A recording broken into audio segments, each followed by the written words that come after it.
जय सिया राम दोस्तों। हम देख रहे थे इंग्लिश पेडागोजी। इंग्लिश पेडागोजी की यदि हम बात करें तो ये आपके आगामी शिक्षक भर्ती परीक्षा के अंतर्गत सहायक शिक्षक एवं शिक्षक, साथ ही साथ सीजी टेट के पेपर 1 और पेपर 2 के लिए उपयोगी सब्जेक्ट है, जहां से जो कि आपका एक एरिया ही डिवाइड है और वी कैन से एक डिफाइन है कि यहाँ से क्वेश्चन आएंगे। पर्टिकुलर एरिया है इंग्लिश पेडागोजी का। तो इंग्लिश पेडागोजी में अब तक हमने 7 लेक्चर्स देखे हुए हैं। आज हमारा लेक्चर नंबर 8 है। आज भी हम इंग्लिश पेडागोजी के कुछ इंपॉर्टेंट टर्म्स एंड टर्मिनोलॉजीज को जानेंगे, लेकिन अपनी क्लास को स्टार्ट करने से पहले यदि आप चैनल में पहली बार आए हैं तो चैनल को सब्सक्राइब कर लीजिए, साथ में बेल नोटिफिकेशन को ऑन रखें, जिससे हम जो भी वीडियो डालें तो आप तक पहुंचती रहे।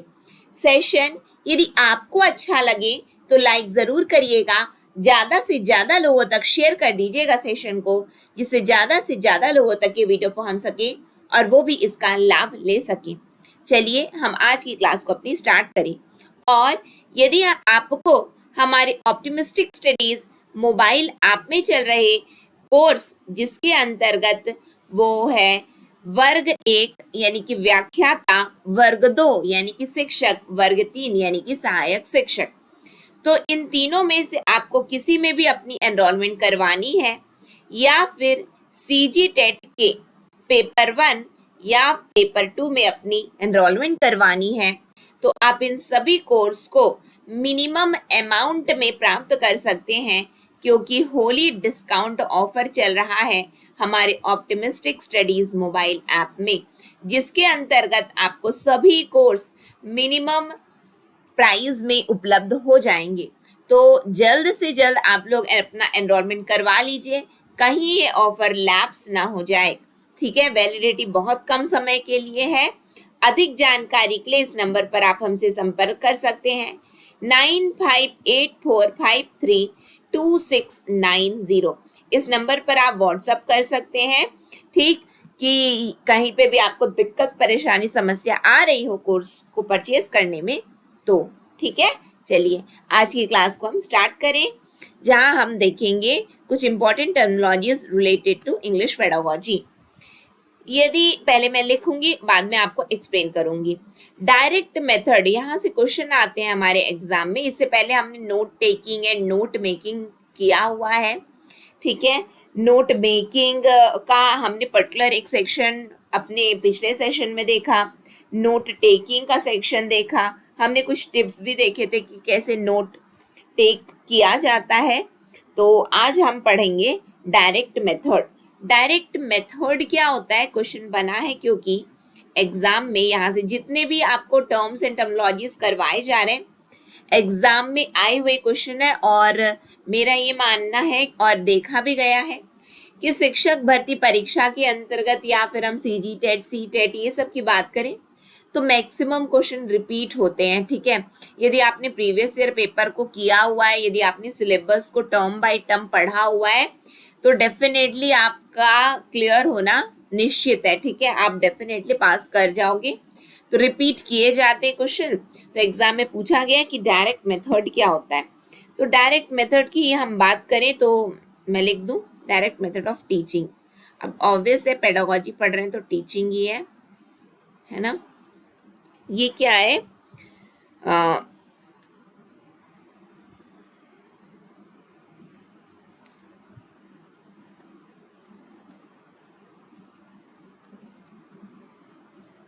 इसको ना नेचुरल मेथड भी बोलते हैं। क्या बोलते हैं? It is also known as natural method.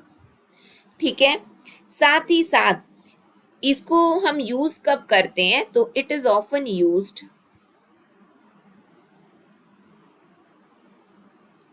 in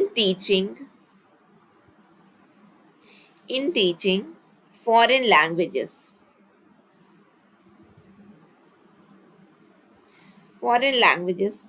Refrains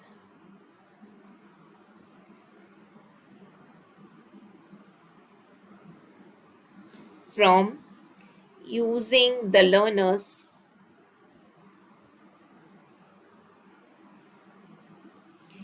native languages or we can say native language and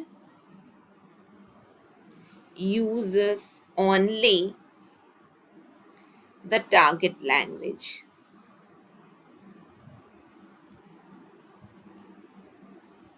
देखो इसका मतलब समझना है ना, इसको ना डायरेक्ट मेथड क्या होता है, तो डायरेक्ट मेथड ऑफ टीचिंग को हम नेचुरल मेथड के नाम से जानते हैं, बिल्कुल ठीक है।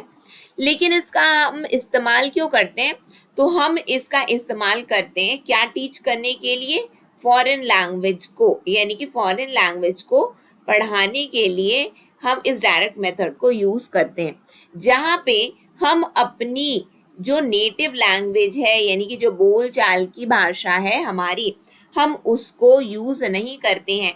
We refrain from using the learners native language, यानी कि जैसे कि लेट्स से मानो कि अभी मैं इंग्लिश पेडागोजी आपको पढ़ा रही हूँ और इंग्लिश पेडागोजी को पढ़ाऊँ मैं कि नहीं नहीं ये तो इंग्लिश है, मैं हिंदी बोलूंगी नहीं, तो लेट्स से बिल्कुल यूज नहीं किया जाएगा। क्या चीज को यूज नहीं करेंगे हम, हिंदी, और केवल इंग्लिश में पूरा पूरा लेक्चर आपका इंग्लिश में चला जाए, तो यानी कि इंग्लिश हमारे लिए क्या फॉरेन लैंग्वेज है, तो यही क्या कहलाएगा, ये डायरेक्ट मेथड ऑफ टीचिंग कहलाएगा, समझे।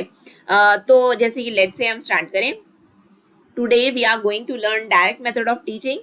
This method is also known as natural method and it is often used in teaching foreign language, where we refrain from using the learner's native language and uses only the target language. It means to teach a target language, we refrain from using a native language, or we can say a mother tongue that we often used in our daily life.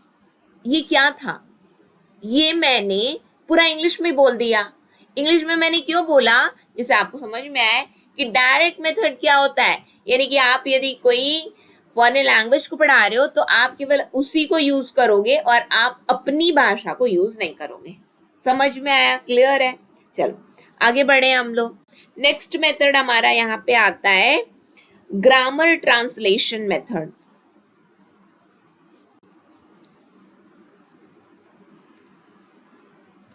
क्या आता है हमारा next, grammar translation method. पूरे full form में लिख दो, grammar translation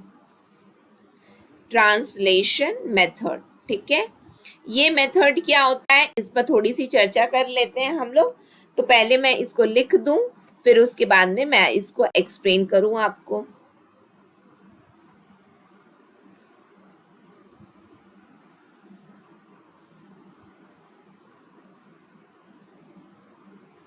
In this method, students learn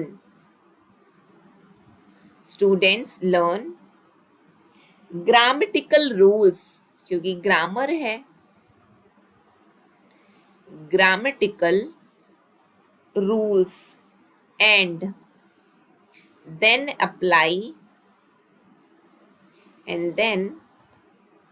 apply those rules by translating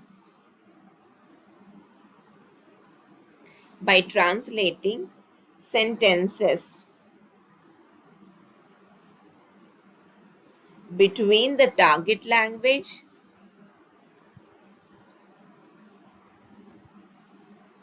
and the native language.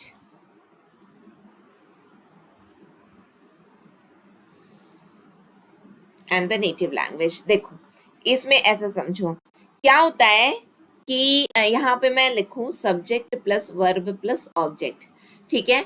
तो हम यदि पढ़ें कि ग्रामर का एक बेसिक जो रूल है जो अपने को जानना है कि इंग्लिश में सब्जेक्ट पहले, वर्ब बीच में, लास्ट में ऑब्जेक्ट आता है, बिल्कुल ठीक है। अब ये वर्ब की यदि हम बात करें तो डेली लाइफ में हम क्या करेंगे, इसका first form, second form, third form इसको हम पढ़ते हैं। फिर उसके बाद में यदि हम प्रेजेंट टेंस की बात करें then we often use first form of verb and third form of verb, but in past tense we use second form of verb, ठीक है। तो ये क्या है, हमने रूल देख लिया, नॉर्मल सा रूल, ठीक है। अब क्या लिखा हुआ है कि I go to market, तो यहाँ पे हम देखेंगे I क्या है, सब्जेक्ट है, गो क्या है हमारा, गो वर्ब है, और टू मार्केट क्या है हमारा, ऑब्जेक्ट है। बिल्कुल ठीक है, यानी कि आई गो टू मार्केट, मैं बाजार जा रही हूँ। बिल्कुल ठीक है।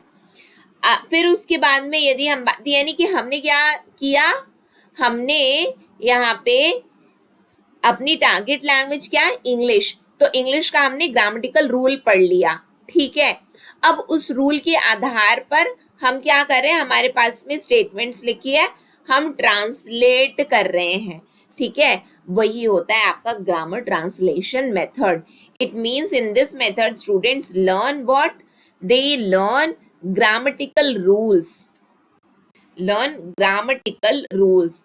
अब ग्रामेटिकल रूल्स को पढ़ तो लिए, अप्लाई भी तो करना है ना, कहाँ करोगे, apply those rules by translating sentences between the target language and the native language. जैसे कि हम बहुत बार क्या करते हैं पता है, I am going to market, मैं बाजार जा रही हूँ। ठीक है, Ram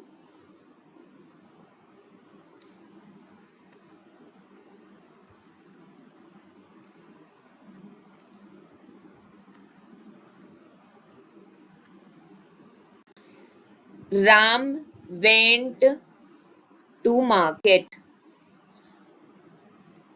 Ram went to market, Ram बाजार गया था। ठीक है, अब ये क्या है, वेंट मतलब हमें ये पता है, ये तो सेकेंड फॉर्म ऑफ वर्ब है, इसका मतलब कि ये कोई पास्ट टेंस का है, यानी कि था के अर्थ में गया। मार्केट मतलब बाजार होता है, बाजार होता है, और राम तो है ही नाम, तो हम बोलेंगे राम बाजार गया था, गो वेंट गॉन। ठीक है, ये हमने क्या किया, हमने अपनी टारगेट लैंग्वेज और अपनी नेटिव लैंग्वेज के बीच में क्या किया है, ट्रांसलेट किया। कैसे, ग्रामेटिकल रूल्स के हिसाब से, क्योंकि अपने को ये पता है कि जैसे कि subject plus verb plus object यदि इंग्लिश में है तो हिंदी में हमारा जस्ट उल्टा हो जाएगा, यानी कि जो पीछे है वो आगे आ जाएगा, आगे वाला पीछे चला जाएगा। हम नॉर्मल हिंदी में ऐसे पढ़ते हैं। ठीक है, और ये जो बीच वाला रहता है वो लास्ट में आ जाता है। ठीक है, हूँ, ये सब इस नाम पे आएगा, था, थी, थे, ये इस तरीके से आ जाएगा। यानी कि अपने को ये पता है कि हिंदी का ये रूल है, इंग्लिश का ये रूल है। अब हम क्या कर रहे हैं, अब हम ग्रामेटिकल रूल्स के हिसाब से सेंटेंस को ट्रांसलेट करते हैं। जब ट्रांसलेट करते हैं तो उसी को क्या कहते हैं, ग्रामर ट्रांसलेशन मेथड कहते हैं। क्लियर है आप लोगों को। नेक्स्ट थिंग जो आज की क्लास में हमें जाननी है वो है हमारा LAC। LAC आप बोलोगे लाइन ऑफ एक्चुअल कंट्रोल, नहीं नहीं, लाइन ऑफ एक्चुअल कंट्रोल नहीं है ये, तो क्या है, यानी कि चाइना के साथ में जो बॉर्डर डिवाइड होता है वो है क्या, नहीं वो नहीं है, तो फिर क्या है ये लैंग्वेज है। यानी कि लैंग्वेज कैसा, तो language across the curriculum, language across the curriculum. ठीक है, इसका वो क्या बोलते हैं, फुल फॉर्म भी याद रखिएगा, एग्जाम में पूछा जा सकता है कि LAC क्या है, लैंग्वेज अक्रॉस द कैरिकुलम। ठीक है ना, ये क्या होता है इसमें, क्योंकि एग्जाम में इससे इसके फुल फॉर्म ही हमसे पूछे गए हैं, तो अपने को ये याद होना चाहिए। ये क्या है, इसके पहले लिख दूं फिर एक्सप्लेन करूं। ठीक है, integrating language teaching, language teaching with other subjects,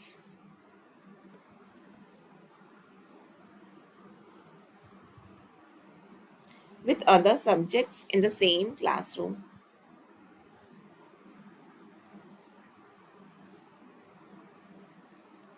समझो यहाँ पे क्या बोला गया, लैंग्वेज अक्रॉस द कैरिकुलम, यानी कि देखो आप हिंदी मीडियम में पढ़ रहे हो या फिर आप इंग्लिश मीडियम में पढ़ रहे हो। ठीक है, तो उसमें क्या है, यदि आप इंग्लिश मीडियम में पढ़ रहे हो इसका मतलब कि हमारा केवल एक हिंदी एज अ सब्जेक्ट रहेगा, बाकी जितने भी सब्जेक्ट है ना हमारे क्या इंग्लिश में लिखे, चाहे वो मैथ्स की बात करें उसमें भी स्टेटमेंट जो हमारे हैं इंग्लिश में रहेंगे, हमारे साइंस के टर्म्स और पूरा जो हमारा टेक्स्ट बुक है वो पूरी इंग्लिश में रहने वाली है, हमारा सोशल वैसे रहने वाला है, हमारा मॉरल वैसे रहने वाला है, जीके का पोर्शन वैसे ही रहने वाला है, यानी कि अल्टीमेटली हम जो कुछ भी सब्जेक्ट को पढ़ रहे हैं वो सब इंग्लिश मीडियम में ही है, क्योंकि we are studying in English medium school.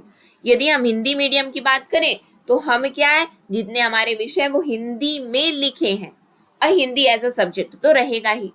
यानी कि हम क्या करें, हम भाषा की शिक्षा जब दे रहे हैं तो हम अन्य विषयों के साथ में ही दे रहे हैं, अन्य विषयों के साथ में हम भाषा की शिक्षा दे रहे हैं। यह है language across the curriculum, integrating language teaching with other subject in the same classroom.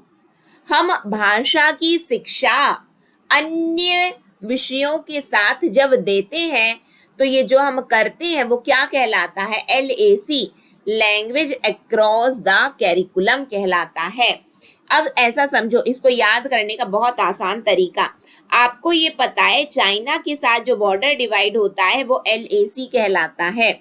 Now यहाँ से एक बात आती है कि चाइना सस्ते सामान बोल बोल के भारतीय बाजार को भर दिया है ना। यानी कि हमने कभी ध्यान ही नहीं दिया कि हम उनकी चीजें, हम उनके खिलौने, हम उनकी लाइटें, हम उनके फटाके, हम हर चीज उनकी यूज कर रहे हैं, केवल किस नाम पे कि ये चीज अरे बड़ी सस्ती है, अरे यानी कि देखो इन्होंने अलग से अपनी मार्केटिंग नहीं की कि अलग से इनको कुछ अलग से करना पड़ा कि नहीं नहीं हमारा चाइना का माल ऐसा है, हमारा वैसा है। ये बाकी सामानों के साथ में अब देखो, अब इंडियन सामान रखे यानी कि भारतीय सामान रखे, भारतीय सामान मतलब मेड इन इंडिया है वो, ठीक है। अब वो क्या है, वो हम चाइना के यहाँ क्या होता है, चाइना के यहाँ चीजें वहां मतलब कि अधिक से अधिक सेक्टर वो क्या है, मैन्युफैक्चरिंग सेक्टर है। मैन्युफैक्चरिंग सेक्टर मतलब हर कोई वहां पे काम ही कर रहा है, ठीक है। अब हमारे यहाँ चीजें यदि महंगी है, ठीक है, अब वहां की चीजें क्या है, सस्ती है, तो हम देखेंगे नहीं, हमको फिर फर्क ही नहीं पड़ेगा ये मेड इन इंडिया या मेड इन चाइना है, हम चीजों को उठाए और अपने प्रयोग में लाने लग गए।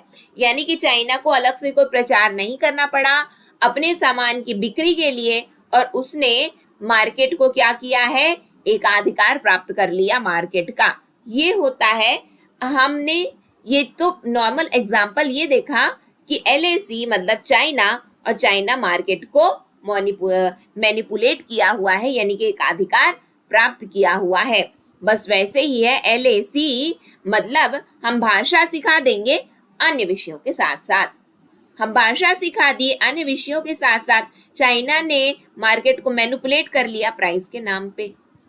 ऐसा समझो, मतलब बहुत इजी वर्ड में हम समझ सकते हैं कि LAC यदि आया तो चाइना का ख्याल करना, चाइना मतलब एकाधिकार प्राप्त कर लिया सस्ते के नाम पे, यानी कि हम भाषा को सिखा दिए अन्य विषयों के नाम पे, ठीक है। चलो आगे आ जाए हम लोग। इसके बाद में हमारा टर्म जो आता है वो क्या है, मल्टीलिंगुअलिज्म। ये क्या है उसको भी समझने की कोशिश करते हैं, ठीक है।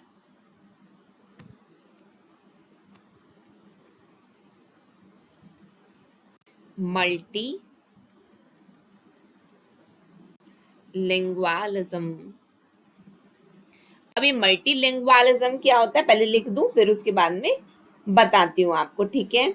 तो इन टीचिंग लर्निंग प्रोसेस, यदि आपको जितनी भी ये जो पढ़ाया जा रहा है इसकी PDF प्राप्त करनी है तो आप हमारे मोबाइल ऐप से ले सकते हैं ना। कोर्स के अंतर्गत ये सभी PDFs आपको अवेलेबल करवाई जाती हैं। In teaching learning process multilingualism, और we can say it means, है ना, यानी कि इसका मतलब है, it means using the language, it means नहीं लिखते यार, इसको मल्टीलिंगुअलिज्म ही लिख लेते हो, अदरवाइज जब आप पढ़ेंगे तो दिक्कत आ जाएगी।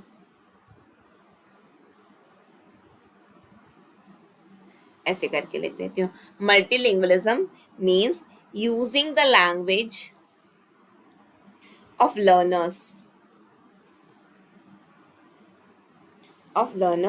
as a strategy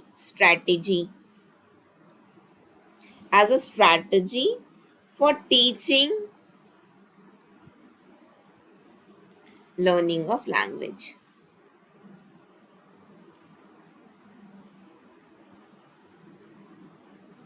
and content subjects. इसका क्या मतलब हुआ, देखो जैसे कि कुछ चीज पढ़ाना है आपको, तो हम क्या हिंदी भाषी लोग हैं, अंग्रेजी तो हमारे लिए फॉरेन लैंग्वेज है, तो हम इतना यूज टू नहीं है भाई, हम अपने घर में अंग्रेजी नहीं बोलते हैं, हम अपने घर में हम अपनी बोली, हम अपनी भाषा का प्रयोग करते हैं, बिल्कुल ठीक है। अब स्कूल में गए, अंग्रेजी मीडियम में हमारा एडमिशन हो गया, इंग्लिश मीडियम में चले तो गए, अब आता जाता कुछ नहीं, लेकिन वहां की टीचर भी ऐसी है कि टीचर भी जानती है कि हमारी स्थिति परिस्थिति क्या है, कि हम अपने घर में तो भैया हम अपनी बोली भाषा में बात करते हैं, हम अंग्रेजी में नहीं बात करते, बिल्कुल ठीक है, कोई दिक्कत नहीं है।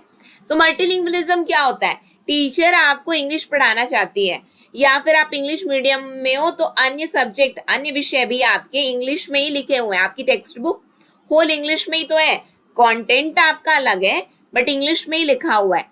तो टीचर क्या कर रही, आपकी बोलचाल की भाषा का प्रयोग करके आपको आपके विषय को पढ़ा दे रही है। जैसे कि अभी मैं क्या कर रही हूँ, इंग्लिश पढ़ा रही हूँ लेकिन बोल हिंदी रही हूँ, जहां पे जरूरत पड़ रही तो वो इंग्लिश के टर्म्स यूज कर रही हूँ, लेकिन आपको समझा कैसे रही हूँ, इंग्लिश में समझा रही हूँ, क्या हिंदी में समझा रही हूँ, क्यों समझा रही हूँ, इसी को हम मल्टीलिंगुअलिज्म कहते हैं। हम अपनी बोलचाल की भाषा का प्रयोग करते हुए हम अंग्रेजी भाषा को सीख लिए हैं, यानी कि in teaching learning process multilingualism means using the language of learners as a strategy for teaching learning of language and content subject. ठीक है, पठन पाठन के लिए, किसके पठन पाठन के लिए, भाषा के पठन पाठन के लिए एक प्रकार की, ये क्या है, स्ट्रैटेजी, एक प्रकार की नीति जिसको हम मल्टी लिंगुअलिज्म कहते हैं। देखो ऐसे समझो, मल्टी का अर्थ होता है बहुत, मल्टी का अर्थ होता है बहुत, lingualism is something that is associated with language, है ना, लिंगवा, ठीक है।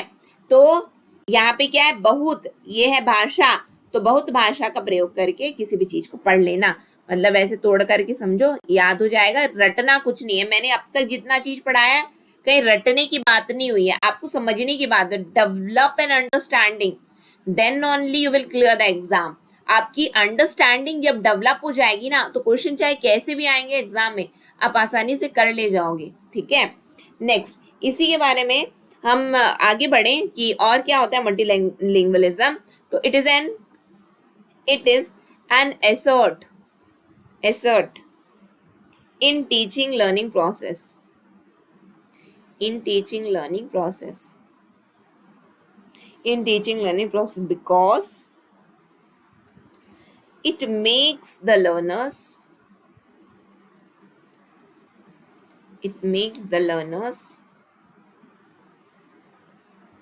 more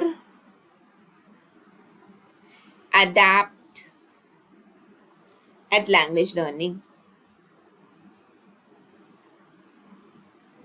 देखो समझो यहाँ पे कि ये क्या है, एक प्रकार की संपत्ति है जो कि लर्नर्स को क्या कहती है, मोर एडेप्टेड लैंग्वेज लर्निंग, यानी कि अब जब हम भाषा को पढ़ रहे हैं हम बहुत आसानी से क्या कर रहे हैं, हम समझ, जैसे कि समझो कि आपकी क्या बोलते हैं, इंग्लिश की क्लास स्टार्ट हुई, आपकी टीचर आई, आप बोल रहे हो मुझे तो इंग्लिश बिल्कुल आती नहीं, अब इंग्लिश की क्लास है, या फिर ऐसा मानो कि आपकी साइंस की टीचर आई, ठीक है, अब साइंस की टीचर है, आप बोलो साइंस तो बहुत कठिन सब्जेक्ट है, मेरे को कुछ चीज समझ में नहीं आती है साइंस, ठीक है।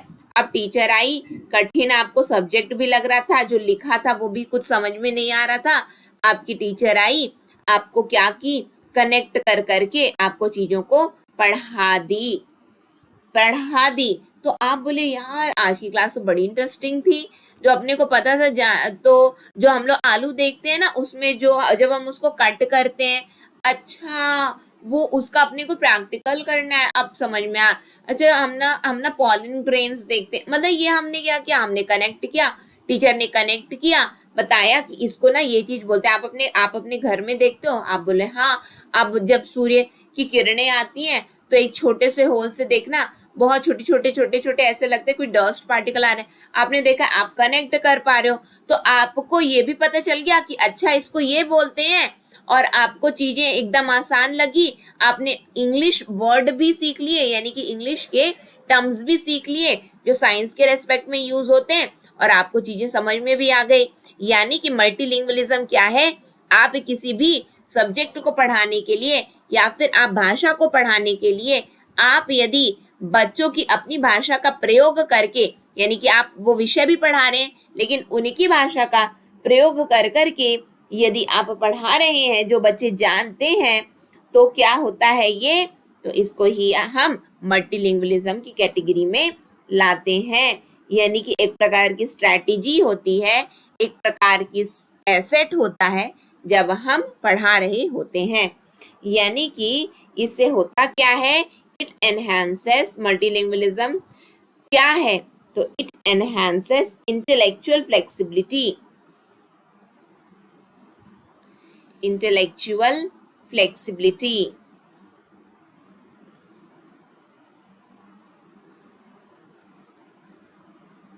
And creativity, and creativity. क्यों, क्योंकि देखो अब आपने जब सब्जेक्ट का ज्ञान प्राप्त किया तो आपको ये भी पता चल गया कि अच्छा इसको यहाँ पे ये बोलते हैं, इसको यहाँ पे ये बोलते हैं, और इंग्लिश के कुछ रूल भी नियम भी आप जानते हैं। आसानी से कोई भी स्टेटमेंट आपके मन में कोई भी विचार आ रहे हैं, आप आसानी से उसको स्टेटमेंट के फॉर्म में बना लेंगे, बोल लेंगे। आप एक बेटर स्पीकर बन सकते हैं, आप एक बेटर डिबेट करता बन सकते हैं, है ना। आप एक क्या बोलते हैं, जैसे कि हम बात करें नॉर्मली यदि हम बात कर रहे हैं, आप बेहतरीन तरीके से फिर कहीं यदि ज़रूरत पड़ी तो आप लेक्चर भी दे सकते हैं। तो ये क्या है, यानी कि आपने बोलना सीख लिया, आपने चीज़ों को करना सीख लिया। तो ये क्या है, एक प्रकार की स्ट्रैटेजी, एक प्रकार का एसेट जो कि इंटेलेक्चुअल फ्लेक्सिबिलिटी और क्रिएटिविटी को एनहांस करता है। क्या, तो मल्टीलिंगुअलिज्म। मल्टीलिंगुअलिज्म के साथ में एक वर्ड यूज होता है जिसको हम कहते हैं बाईलिंगुअल। क्या कहते हैं हम, बाईलिंगुअल। अब ये बाईलिंगुअल क्या होता है, बाई मतलब दो, लिंगुअल मतलब something that is associated with language, दो भाषा, द्विभाषा। द्विभाषा का क्या मतलब होता है कि यदि आपके एग्जाम में क्वेश्चन पूछा गया कि यहाँ पे होता क्या है, बाइलिंगुअल में टू लैंग्वेज आर यूज्ड, दो भाषा का प्रयोग हो रहा है, two language are used. Multilingual में बहुत भाषा, बहुभाषा, है ना, बहुभाषा। बहुभाषा मतलब अलग अलग, जैसे कि कहीं पे टीचर ने छत्तीसगढ़ी यूज कर ली, कहीं पे टीचर ने क्या किया, हिंदी यूज कर लिया, कहीं पे टीचर ने इंग्लिश यूज कर लिया। ये क्या है, बहुभाषा। लेकिन टीचर यदि आपकी हिंदी यानी कि जो नेटिव लैंग्वेज हम बात करें, हिंदी और इंग्लिश, ये दो सब्जेक्ट का प्रयोग करके कुछ चीज टीचर पढ़ा रही है, कंटेंट को यदि आपको दे रही है, तो वो क्या है, बाइलिंगुअल की कैटेगरी में आता है। ठीक है, तो आई होप मल्टीलिंगुअलिज्म और बाइलिंगुअलिज्म आपको यहाँ पे क्लियर हो गया होगा। नेक्स्ट थिंग जो हमें जाननी रहती है वो है थ्री लैंग्वेज फॉर्मूला। ठीक है, क्या कहते हैं हम लोग, थ्री लैंग्वेज फॉर्मूला। अब ये थ्री लैंग्वेज फॉर्मूला क्या होता है, क्योंकि एग्जाम में पूछा जाता है। थ्री लैंग्वेज फॉर्मूला के अंतर्गत सबसे पहले तो ये आपको याद रखना है कि कोठारी कमीशन ने थ्री लैंग्वेज फॉर्मूला की बात की थी। कोठारी कमीशन कब का, तो 1964-66 दौलत सिंह कोठारी जी की अध्यक्षता में ये इस कमीशन का गठन किया गया था। इसमें जो पहली लैंग्वेज है यानी कि जो फर्स्ट लैंग्वेज इन्होंने मदर टंग कहा है। क्या कहा है, फर्स्ट लैंग्वेज इन्होंने मदर टंग की बात कही है, या फिर हम बोलेंगे रीजनल लैंग्वेज। ठीक है, क्षेत्रीय भाषा, रीजनल लैंग्वेज, मातृभाषा या क्षेत्रीय भाषा। फिर उसके बाद जो सेकंड लैंग्वेज है, तो सेकंड लैंग्वेज के अंतर्गत इन्होंने दो भाग किए हैं। क्या है वो दो भाग, तो समझिएगा। सेकंड लैंग्वेज क्या है, यदि हम हिंदी भाषी क्षेत्र में रह रहे हैं, इसका क्या मतलब हुआ कि यदि हम हिंदी स्पीकिंग स्टेट्स में रह रहे हैं जहाँ पे हिंदी बोला जाता है, हिंदी स्पीकिंग स्टेट्स में यदि हम रह रहे हैं, तो हमारे लिए कुछ मॉडर्न लैंग्वेज प्रिफरेबल है। यानी कि हमको ऐसी स्थिति में मॉडर्न इंडियन लैंग्वेज को पढ़ना है, मॉडर्न इंडियन लैंग्वेज, और या फिर हम इंग्लिश को पढ़ें। ठीक है। और यदि हम इंग्लिश स्पीकिंग स्टेट्स में रह रहे हैं, जिसको हम बोलते हैं नॉन हिंदी, इंग्लिश मत बोलिए, नॉन हिंदी बोलिए। जैसे कि आपका साउथ, वहाँ हिंदी नहीं बोलते हैं ना, तो हम नॉन हिंदी बोलेंगे उसको, ठीक है। इंग्लिश नहीं, नॉन हिंदी बोलेंगे, ठीक है। बार बार बोल रही हूँ, नॉन हिंदी में हम यदि रह रहे हैं, तो ऐसी स्थिति में या तो हमको हिंदी आनी चाहिए या तो हमको इंग्लिश आना चाहिए। ये सेकेंड लैंग्वेज फॉर्मूला के अंतर्गत ये कॉन्सेप्ट दिया गया है कि सेकेंड लैंग्वेज क्या है।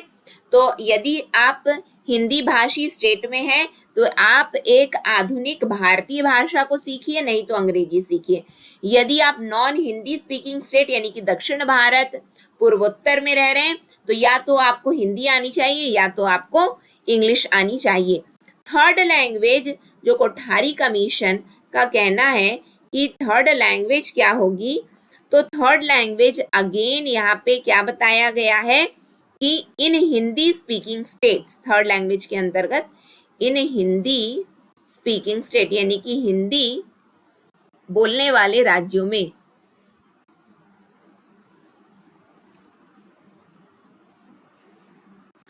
इन हिंदी स्पीकिंग स्टेट्स, जो सेकेंड लैंग्वेज फॉर्मूला का जो हिंदी स्पीकिंग स्टेट्स का जो कंडीशन था ना, वही है। यदि आप हिंदी स्पीकिंग स्टेट्स में रह रहे हैं, तो होगा क्या, तो होगा ये कि या तो आपको इंग्लिश आना चाहिए, या तो आपको इंग्लिश आना चाहिए, या फिर कोई मॉडर्न इंडियन लैंग्वेज आनी चाहिए। मॉडर्न इंडियन लैंग्वेज आपको आनी चाहिए। ये क्या बोला गया, किसमें बोला गया है, ये थर्ड लैंग्वेज और we can say three language formula के अंतर्गत ये सुझाव दिया गया है। और यदि आपसे पूछा जाता है कि थ्री लैंग्वेज फॉर्मूला किसने लाया, तो कोठारी कमीशन ने लाया। अभी की जो नई शिक्षा नीति है, राष्ट्रीय शिक्षा नीति 2020 की, तो एजुकेशन पॉलिसी में भी क्या बोला जा रहा है, थ्री लैंग्वेज फॉर्मूला को ही यूटिलाइज करने की बात बोली गई है, यानी कि थ्री लैंग्वेज फॉर्मूला पर ही बेस्ड है, ठीक है। तो ये हमने आज बहुत सारी चीजें आज की क्लास में हमने सीखा है। आई होप ये आपको डेफिनेटली आपके एग्जाम में हेल्प करेगा। अब कुछ चीज यदि कहीं पे रह गई होगी, तो अब जब हम एमसीक्यू करेंगे एमसीक्यू की अपनी प्रैक्टिस करेंगे, तो हम और भी चीजें वहां कवर अप कर लेंगे, ठीक है। तो आज की क्लास को मैं यहीं पे एंड करती हूँ। नेक्स्ट सेशन में अब हम मिलेंगे, नेक्स्ट सेशन में अब हम इसके एमसीक्यू प्रैक्टिस करेंगे, ठीक। तो आज की क्लास को यहीं पे एंड करते हुए आप सभी के सुंदर भविष्य की कामना करते हुए हम आप आज की क्लास को यहीं पे एंड कर रहे हैं। और यदि आपको ज्वाइन करना है क्लास, तो ऑप्टिमिस्टिक स्टडीज मोबाइल ऐप को डाउनलोड करके क्लास को ज्वाइन कर लीजिएगा। होली ऑफर का लाभ जरूर लीजिएगा और अधिक जानकारी के लिए इस नंबर पर संपर्क कर लीजिएगा 9584532690 में, ठीक। चलिए आज की क्लास को फिर हम यहीं पे एंड कर देते हैं। तो आप सभी को जय Siya Ram, optimistic learning, thank you for the session. जय हिंद, जय भारत, जय छत्तीसगढ़।